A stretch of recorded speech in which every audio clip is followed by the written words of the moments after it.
Muito bem-vindo aqui no Chota Chan. Muito obrigado pela sua companhia constante. Eu te agradeço pelas partilhas, pelos likes e também pela assinatura, né? Quem ainda não se inscreveu, faz favor, faz favor. Meu chefe, eu agradeço que se inscreva, porque isso aqui nos estimula, nos encoraja a continuarmos a gravar mais vídeos sobre os diversos assuntos da nossa cultura choca.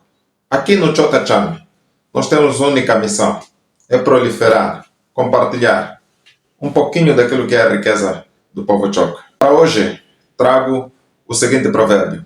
Chichuku tuma mwana kujita ngwe hamunaye.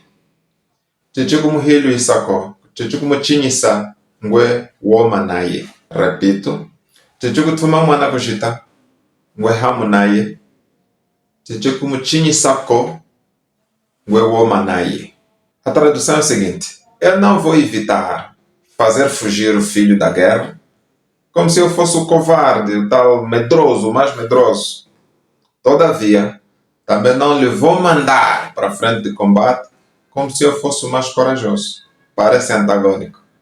O significado do provérbio é que muitas vezes as pessoas ficam sem opinião, nem a favor, nem contra. Algum momento nós vamos pedir a opinião a alguém e essa pessoa nos responde com esse provérbio. O que quer dizer? Existem vantagens no sim e existem desvantagens no não.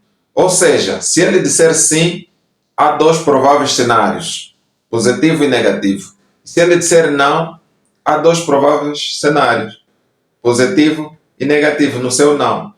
Então, a pessoa fica indecisa. Se eu disser sim e a coisa for negativa, eu serei mal visto, mal conselheiro. E se eu disser não e se perder a oportunidade, eu serei mal conselheiro. Então ele deixa ao critério do sujeito que está na mesma situação. Ou seja, é outra forma de dizer não tenho opinião para te dar.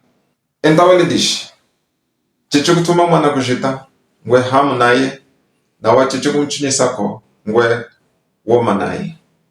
A ideia é, você mesmo toma a decisão.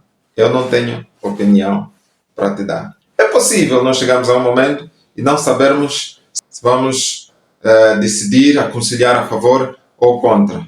E ali o provérbio nos traz essa saída. Você decide. É uma outra forma de devolver a pressão, né? De devolver a pressão ao sujeito, à pessoa que está naquela condição, quando nós não sabemos como ajudar. Se você gostou mais desse provérbio, eu te agradeço e ao mesmo tempo te peço, por favor, compartilhe para que mais pessoas gostem dessas dicas relacionadas à cultura do povo choco. Me siga, por favor, no Facebook, Massaco Troco, no TikTok e no Instagram também, Massaco Troco. Compartilhe e se inscreva no canal. Até a próxima!